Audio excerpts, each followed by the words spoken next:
أيتها الجارية الذكية، سأطرح عليك لغزا، فإن أجبت عنه كافأتك، وإن عجزت زدتك علما.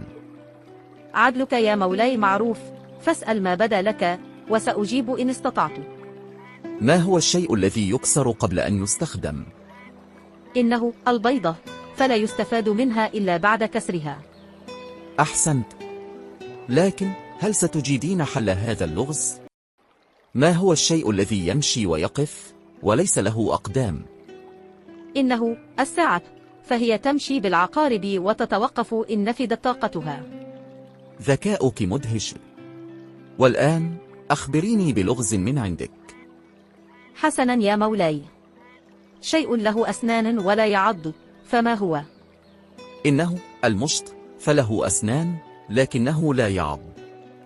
حسنا يا مولاي، شيء يكسو الناس وهو عار، ويخيط الثياب وهو بغير لباس. إنه الإبرة، فهي تصنع الثياب وهي بلا ثوب. بارك الله في ذكائك يا مولاي.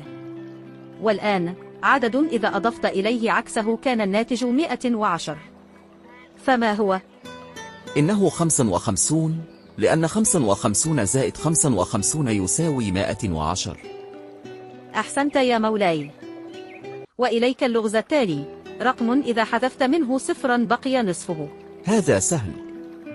إنه 10، فإذا حذفت الصفر بقي 1، وهو نصف العدد الأصلي. ذكي جدا يا مولاي. غدا سأجهز لك الغازا أصعب. شكرا لك يا مولاي.